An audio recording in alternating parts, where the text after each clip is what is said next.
Wills, playing here in the 1924 Olympics, was nicknamed Little Miss Poker Face. Her extraordinary concentration was usually her greatest weapon, but her game was flowing and stylish. Not until Chris Everett in the 1970s did tennis see a player who was so consistent. She relied on her precise ground strokes, particularly the forehand cross-court.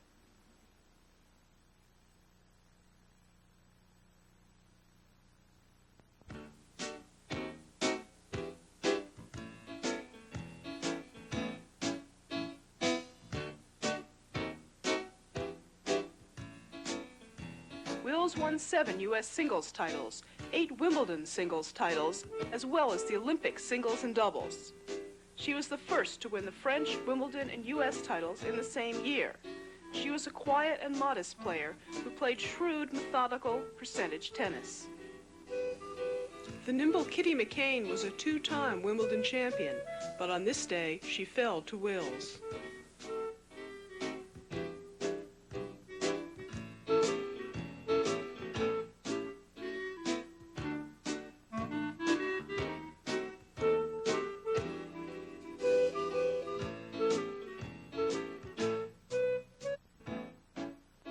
Wills, here in her trademark white visor, was methodical.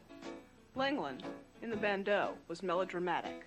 She drank brandy during her matches. An exemption from prohibition had to be secured before she would play in the United States. She regularly wore her fur coat to the tennis court.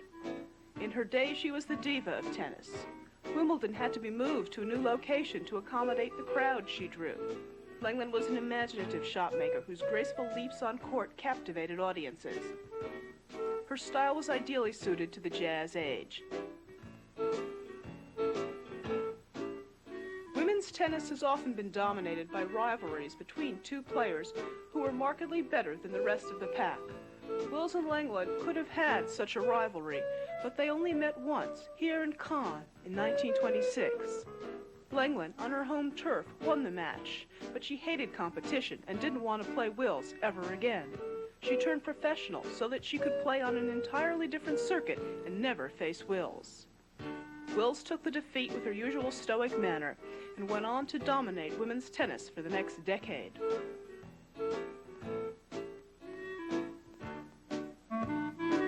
Here's Lenglen in a 1927 professional match against Mary Kay Brown, who was one of the top 10 American players for 11 years. With the most complete game women's tennis had seen to that point, Lenglen won 6 Wimbledon singles titles, 7 French singles titles, and the 1920 Olympic singles. She was the first great woman player who sought to play like a man. At one point in her career, she was undefeated for 7 years.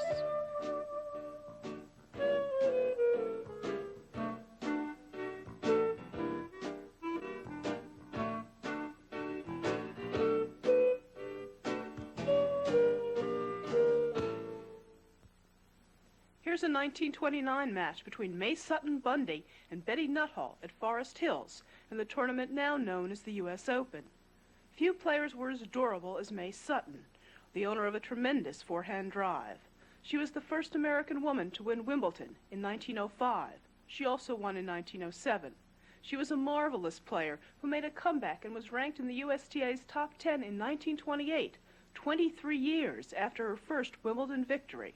Her opponent, Betty Nuthall, was the first non-American to win the U.S. singles title, her only major singles victory.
put it there again.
We get a good look at Wills in the visor in this match against Alice Francis at Forest Hills in 1929.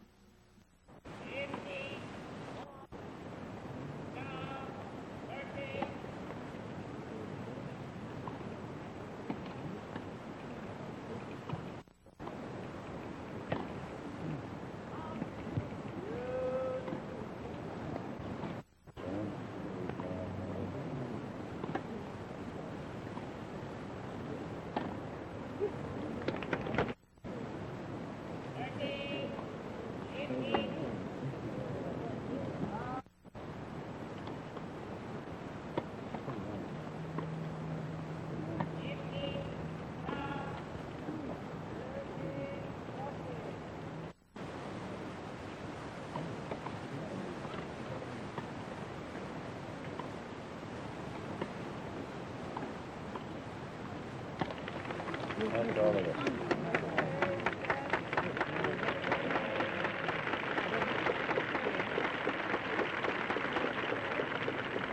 Oh, yes, of course you got to add that.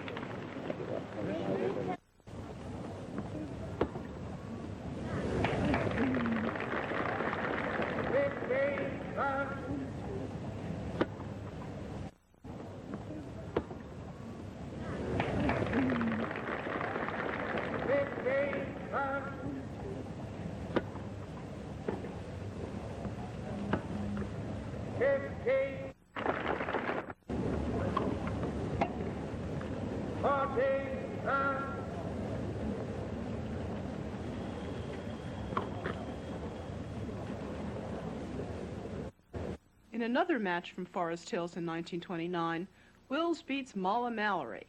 Known for her great forehand, Mallory was ranked in the American top 10 from 1915 through 1928. Notice Wills, ever the percentage player, hits primarily to Mallory's backhand.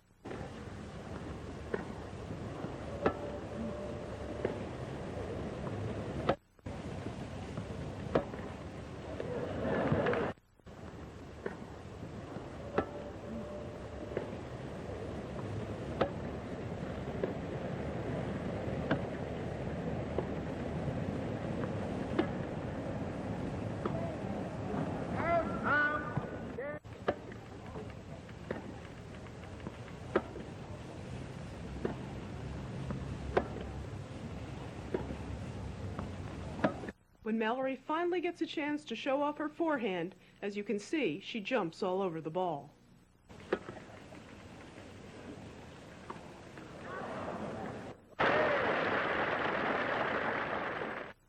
In the championship match at Forest Hills in 1929, Wills, on the right, defeated Phoebe Watson and received the trophy from the president of the USTA. Watson was the only player to win a set from Wills in the tournament.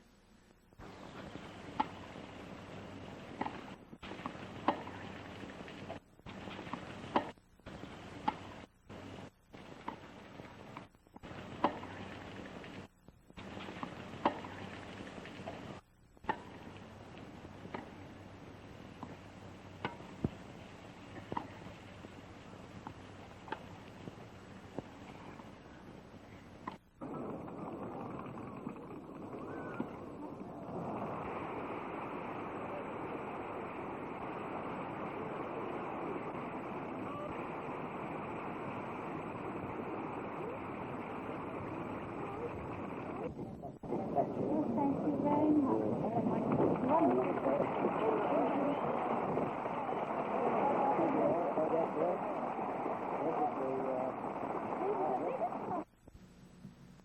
The 1929 Forest Hills Doubles Championship was an all-English final featuring Phoebe Watson and Mrs. L.R.C. Mitchell, who defeated Mrs. E.C. Covell and Mrs. Shepard Barron.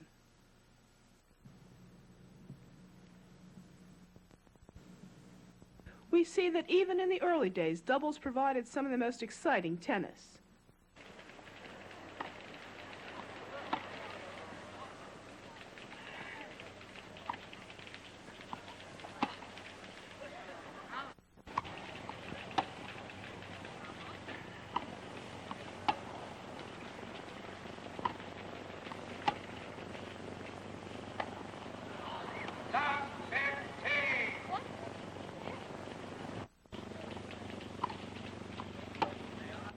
Notice the early two-handed backhand, not considered an elegant shot in this era.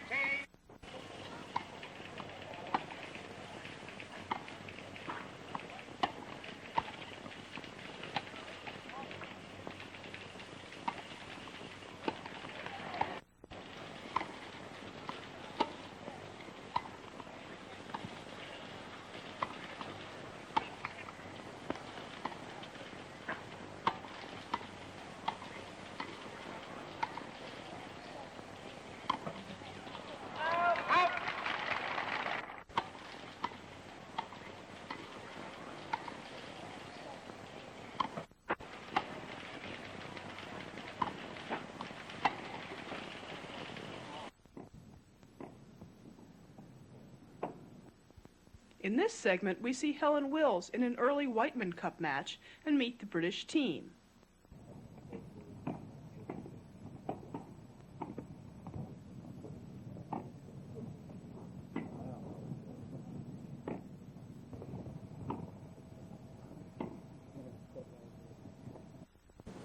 Ladies and gentlemen, I would like to introduce to you the members of the British Wightman Cup team.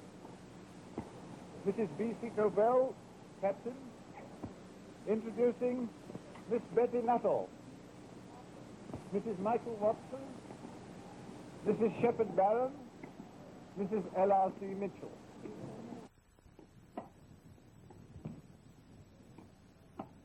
Betty Nuttall serves and comes to net, making a superb volley.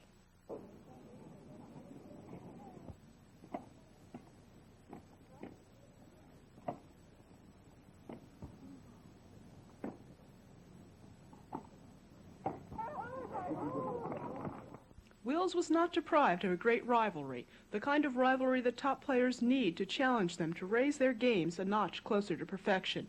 Helen Jacobs, here fooling around with three-time Wimbledon runner-up Lily de Alvarez, and Silly Awesome, the last German woman to win Wimbledon before Steffi Graf, was to provide the rivalry. I've got a little practice with you, that's what I want to know. Oh, yes. No, you won't get any. Well, I think you're really, playing, Junie. pretty well, Helen. I think you might at least let us get into this thing some way or other. Come on. May I introduce my friends, my mixed doubles partner, Miss Awesome of Germany, Miss Helen Jacobs of the United States, Senorita Alvarez of Spain, and my doubles partner, Junior Cohen of the United States. Well, how about it? Do we get a little practice out of this? Well, you seem to get talking practice everywhere. Come on, let's go. What are we going to do? I'm fine. Isn't it nice to be back? I love it here. It's a perfectly great place.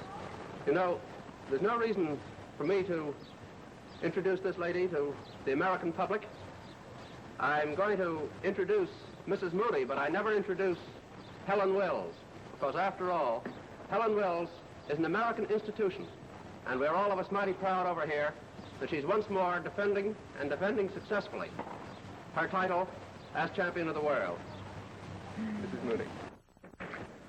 Not only was she another Helen, Jacobs was from the same town and had the same coach as Wills. Here, they play in the French in 1930, with Wills in the visor and Jacobs in the headband. While Wills' game was measured and methodical, reflecting her basically reserved nature, Helen Jacobs' game was more aggressive and exciting, reflecting her exuberant personality. Jacobs never attracted the kind of following that Suzanne Lenglen did, but few players were as loved and appreciated by their fellow players as Jacobs. She was not the quickest nor the most elegant athlete, but she was noticeably more aggressive than her predecessors. She had a potent shot forehand which frustrated her opponents. Jacobs was one of the first women to play serve and volley, and to use topspin to help her control her more powerful shots.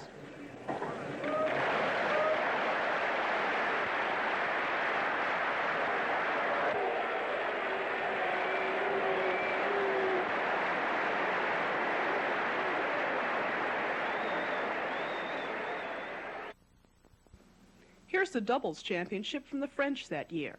Wills, as always in that visor, teams with Elizabeth Ryan, who is bareheaded, to beat the French team of Matteau and Barbier. Ryan, nicknamed Chop and Drop, was one of the greatest doubles players of all time. She won the Wimbledon doubles 12 times, a record that still stands, teaming up with both Wills and Suzanne Lenglen.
Here, Wills defeats Ryan in singles at Wimbledon in 1930.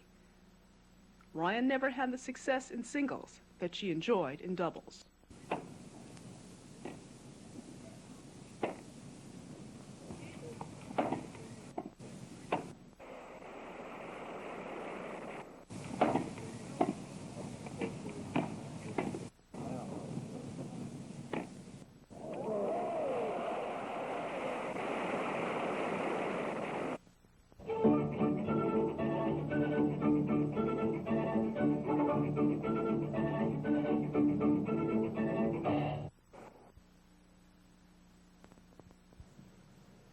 Helen Wills missed Forest Hills in 1930 due to illness, and Betty Nuttall beat the serve and volley player Anna Harper to claim her only major singles title. Serve and volley did not become a popular strategy in women's tennis until the late 1930s.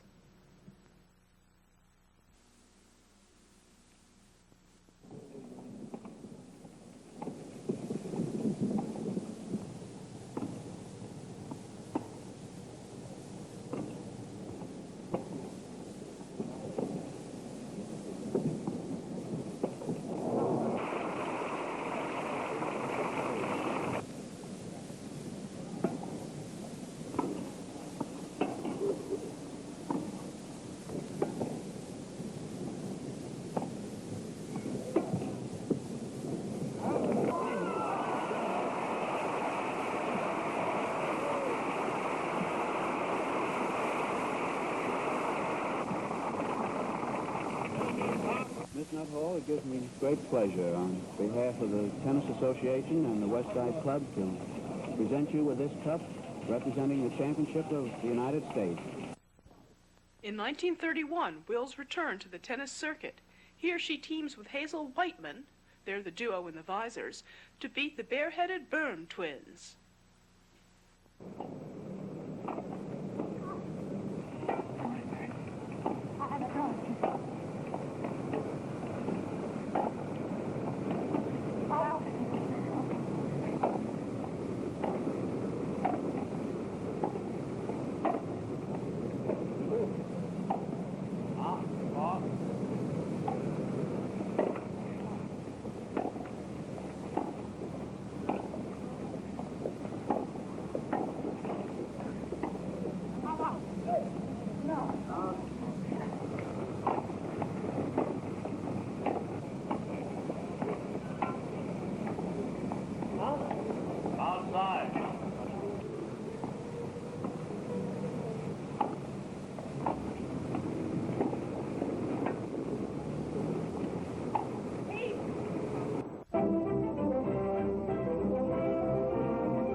Betty Nuttall continued to play well.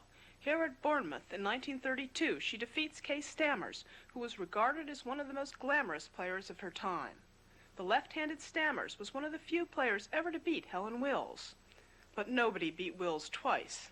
Stammers was a talented shot maker who always went for winners, quite the opposite of Wills' percentage play.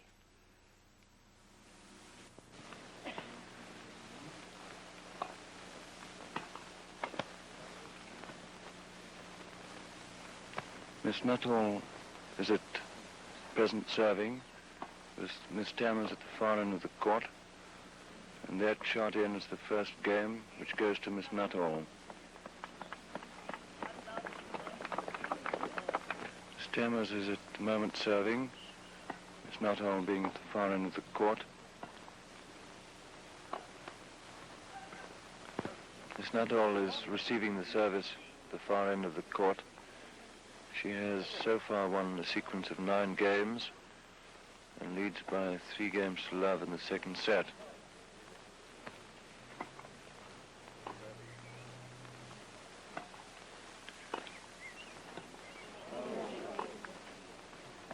Miss Nuttall is now playing really beautifully. She seems to be controlling the game absolutely throughout. Stammers is serving again at the far end of the court. It is her first appearance on the center court of any kind, and I think she's a little bit overawed by the occasion. Miss Nuttall now leads by 4 games to love in the second set, and is serving from the far end. Miss Stammers has not been able to find her game at all in this match.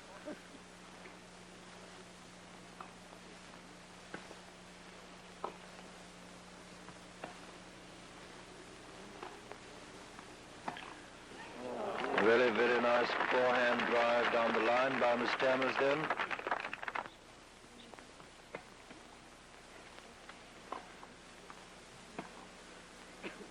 This is the first match point to Miss Nuttall. Miss Stammers has won a sequence of 5 games there. We just saw Miss Nuttall win in the 3rd round of the Ladies Singles Championships on the hard courts at Bournemouth.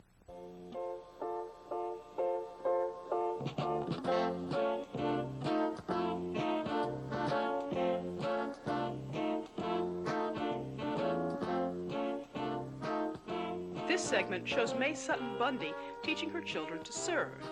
If the daughter, Dorothy, looks pretty good, it's because she was. She went on to represent the United States in international competition in the 1930s and 40s. She was ranked in the USTA's top 10 9 times and was in the top 10 in the world in 1937 and 1946.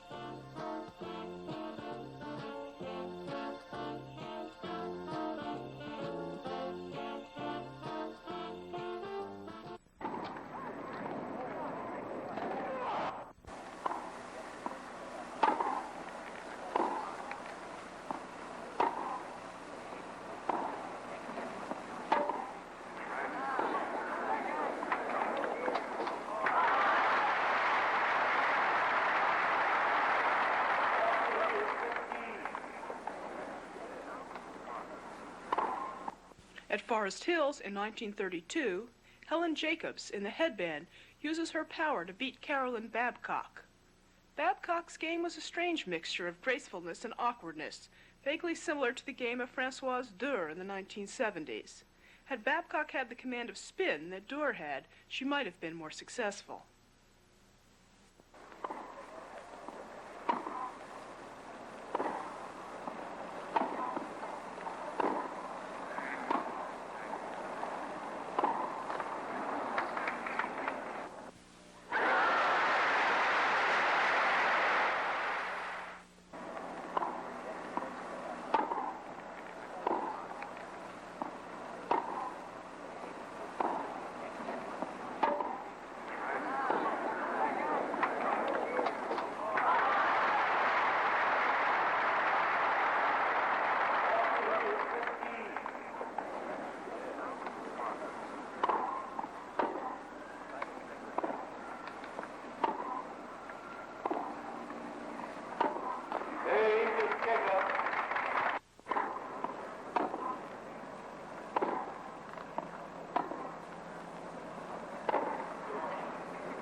played fine tennis, and I'm glad to give you the runner-up cup. I think some year we'll surely present you with a winner's cup.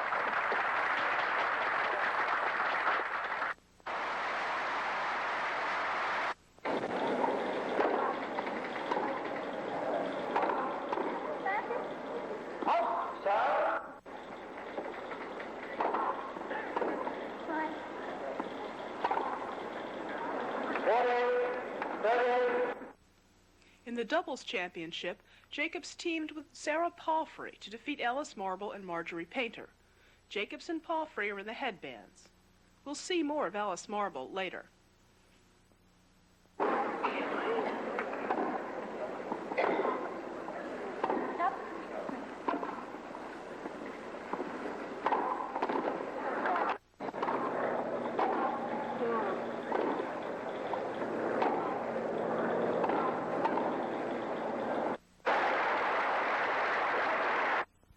Wills, wearing that same visor, was back in 1933 to win Wimbledon, besting Dorothy Round. Dorothy Round was the great British hope, but she was frustrated by Wills' steady game.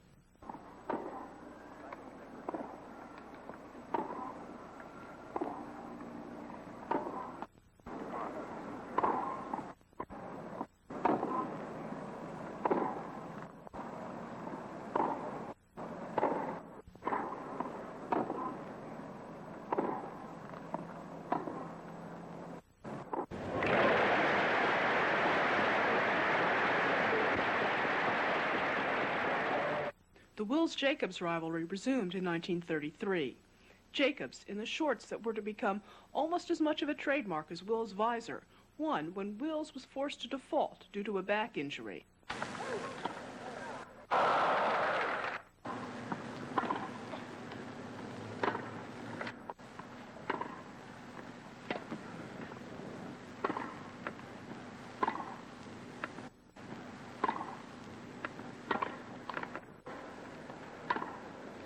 Although they would have many close matches through the years, this would be Jacobs' only victory over Wills. The default caused such a commotion that Wills said she should have played until she passed out on the court. The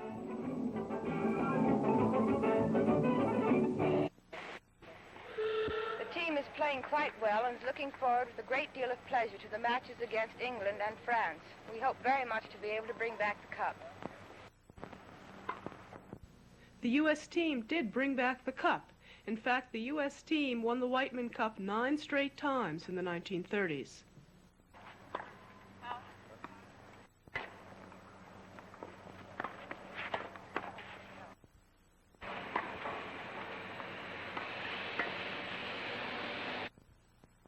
In 1934, Jacobs won Forest Hills again, beating her doubles partner, Sarah Palfrey. Notice that her game is more powerful and aggressive than that of her opponent.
Present you with the runner-up cup, which you have also won by splendid work this week. Our congratulations to you. Thank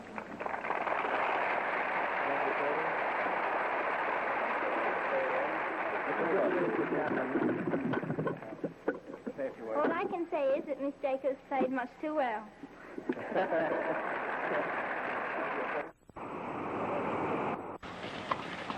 The 1935 Wimbledon Championship was a watershed in the Wills-Jacobs rivalry. Jacobs had a match point at 5-2 in the third set, but nerves betrayed her usually steady net game, and she blew the shot. Wills came back to win the third set 7-5. Jacobs would never get this close to beating Wills again, but Wills' ill health gave the robust Jacobs plenty of opportunities to take home the trophy.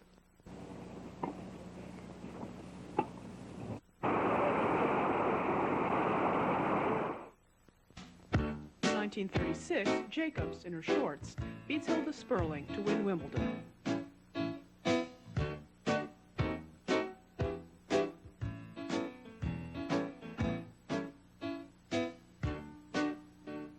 Jacobs was a Wimbledon finalist 4 times, winning in 1936. Forest Hills was Jacobs' tournament. She won 4 times and was runner-up 4 times.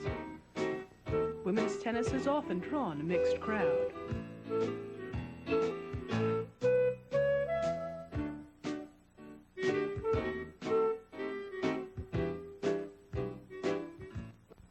In the late 1930s, Alice Marble became the top player. Marble was probably the first modern-style player because she was the first to have a complete attacking game. She's often compared to Yvonne Goolagong. Here she beats Jacobs to win her first major, the Forest Hills singles.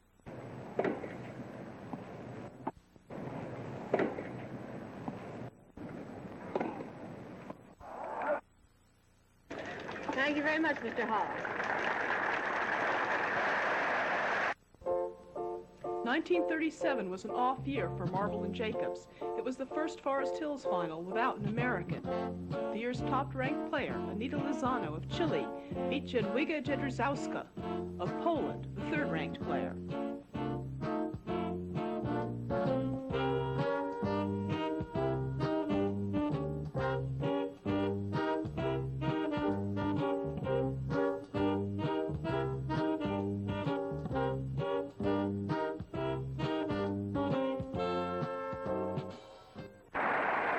In 1938, Helen Wills returned to the tennis scene to beat Helen Jacobs once again for the Wimbledon title.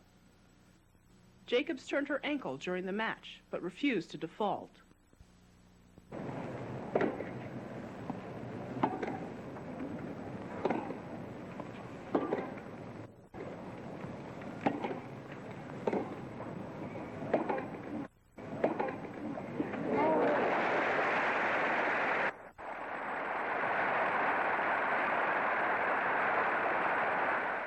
Alice Marble was back on form in 1939.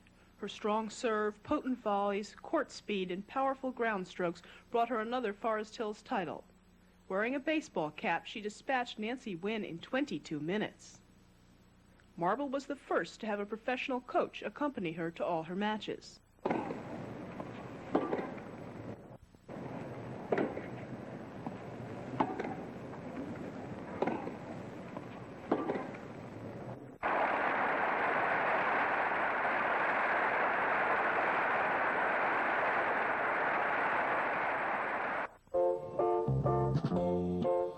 In 1939, Wills had become less competitive.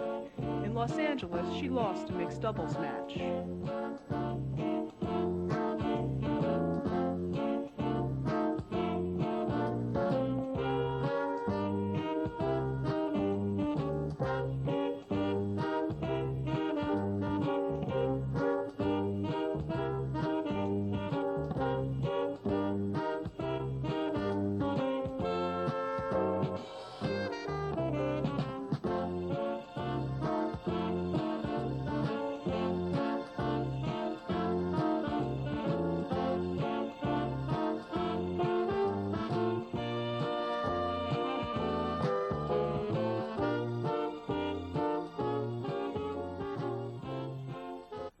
Helen Jacobs